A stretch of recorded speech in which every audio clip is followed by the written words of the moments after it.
Pay scale বা pay কমিশনের সুপারিশে কয়টা গ্রেড হলো, সর্বনিম্ন কত, দুনিয়ার কেউ জানে না। কোনো সাংবাদিক বলেন, কোনো মিডিয়া বলেন, অন্য কেউ বলেন, এগুলি কেউ জানে না। কেউ যদি বলে যে গ্রেড সংখ্যা এতটা, সর্বনিম্ন স্কেল 18,000, 16,000, 20,000, 25,000, এই সমস্ত কোনো তথ্য সঠিক না রে ভাই। আপনারা কেউ এই সমস্ত তথ্য বিশ্বাস করেন না। শুধু এইটুকু তথ্য জেনে রাখুন যে আগামী সপ্তাহে পে কমিশনের রিপোর্ট জমা হচ্ছে। আর কোনো তথ্যের দরকার নেই। তো আর কোনো তথ্যের দরকার নেই। গ্রেড 20টা থাকবে না, ওটাকে বাড়াইয়া আরো 40টা করবে, আমরা জানি না। যে সাংবাদিকরা বলছে, যে মিডিয়া বলছে, তাদেরকে জিজ্ঞেস করেন, তারা লিখছে, আমরা সেটার উত্তর কিভাবে দিব বলেন? ডেইলি ক্যাম্পাস যদি 20টার কথা লেখে তাহলে 20টা, যুগান্তরে যদি 25টার কথা লেখে তাহলে 25টা, ইত্তেফাকে যদি 30টার কথা লেখে তাহলে 30টা।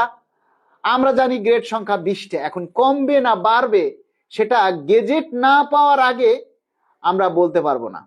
আন্দাজে কথা আমরা বলি না রে ভাই। এখন কোন মিডিয়ার সাথে কার সাথে কথা হয়েছে, কোন মিডিয়া কি নিউজ প্রচার করলো, this is not my business. আমরা নির্ভরযোগ্য তথ্য মোতাবেক এতটুকু জানতে পেরেছি যে পে কমিশনের সভা মানে সুপারিশটা চূড়ান্ত এবং আগামী সপ্তাহে জমা হবে। আগামী সপ্তাহে জমা হবে এবং কোন তারিখে জমা হবে সেটাও আমরা জানি, বাট সেটা আমরা বলবো না। কেন বলবো না?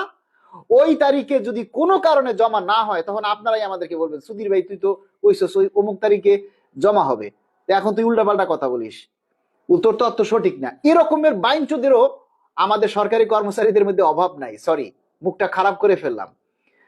সুতরাং ওই আপডেট আর দিতে পারবো না।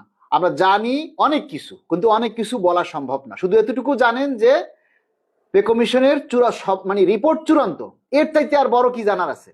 গ্রেড সংখ্যা কয়টা হলো, আপনাকে যদি আমি গ্রেড সংখ্যা বলি, তারপর বলবেন সর্বনিম্ন স্কেল কত, সেটা যদি বলি, এরপর বলবেন যে চিকিৎসা ভাতা কত, তারপর বলবেন টিফিন ভাতা কত, এইটা কত, ওইটা কত, মানে পুরা গেজেট আপনাদের সামনে তুলে ধরতে হবে, তাই না?